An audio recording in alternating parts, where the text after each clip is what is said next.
Hi. நான் நேற்று வந்து 3வது சாப்டரும் 4வது சாப்டரும் போட்டிருந்தேன். அது நீங்கள் கேட்டிருப்பீங்கன்னு தான் நினைக்கிறேன். இன்னைக்கு நம்ம 5வது சாப்டர் பார்க்கலாம். The boy who became a sage. பையன் யார் முனிவராக மாறினாங்கன்றது. நம்ம போன கதையில் பார்த்துருப்போம். பக்தி வேதாந்தாஸ் வந்து அவங்க அம்மாவும் அந்த பையனும் இருந்த இடத்துலயே தான் இருந்திருப்பாங்க ஒரு 4 மாசத்துக்கு. அவங்களால முடிஞ்ச மந்திரங்கள் எல்லாத்தையும் சொல்லியிருப்பாங்க, பாகவதம் கதையையும் சொல்லியிருப்பாங்க. அதுக்கப்புறம் போகும்போது அவங்க என்ன சொல்லி நம்ம படிச்சிருந்திருப்போம், அந்த பையனுக்கு மிகப்பெரிய அதிர்ச்சி ஒன்று காத்துட்டு இருக்குன்னு. நம்ம அதுல இருந்தே கண்டினியூ பண்ணிடலாம். அந்த பக்தி வேதாந்தாஸ்ன்றவங்க போயிடுறாங்க.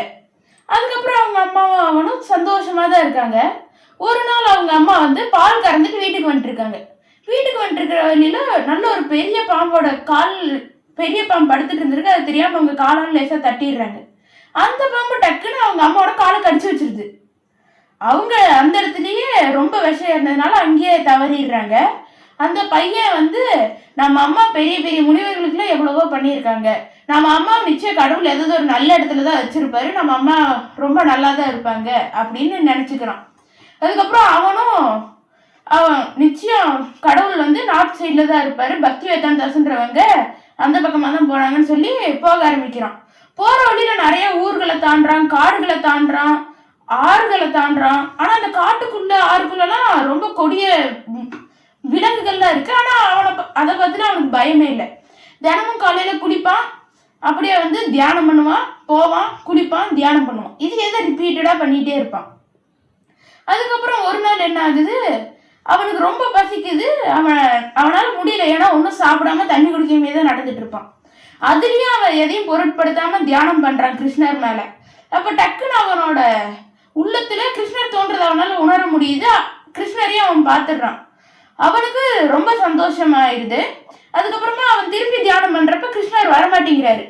சரி, சூரியன் வந்து கிழக்கு திசையில தான் உதிக்கும், அதை யாரையும் மாற்ற முடியாது. அதே மாதிரி கடவுளும் ஒரு தடவை தான் வருவாரு, அதையும் அவர் நினைச்சப்பதான் வருவார், அது யாராலையும் மாற்ற முடியாதுன்னு அவனே நினைச்சிட்டு திருப்பி போக ஆரம்பிக்கிறான். அதுக்கப்புறம் என்ன ஆகுது, திருப்பி ஒரு தடவை தியானம் பண்றான், ரொம்ப ஏக்கமா பண்றான்.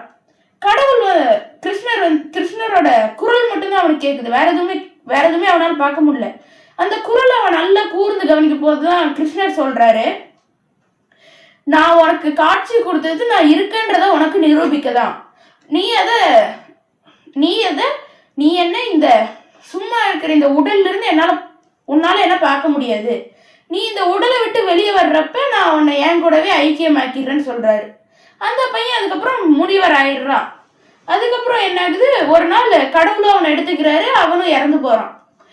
அதுக்கப்புறம் கடவுள் அடுத்த ஜென்மத்துல அவன் யாரா பிறக்கிறான்னா பிரம்மரோட பையனா பிறக்கிறான். பிறந்துடுறான். அவனுக்கு வந்து பிரம்மர் வந்து வீணைன்னு ஒரு இன்ஸ்ட்ருமெண்ட் தராரு. அதை அவன் சொல்லிட்டு விஷ்ணுவோட புகழை பரப்பிட்டு எல்லா இடத்துக்கும் தான் போயிட்டு இருக்காரு. அவர் வேற யார் இல்ல, நம்ம நாரத முனிவர் தான். அவர் பிரகலாதன் மாதிரி பெரிய பெரியவங்களுக்கு முனிவரா இருந்திருக்காரு. ஏன் வியாச முனிவருக்கே அவரு தான் குரு.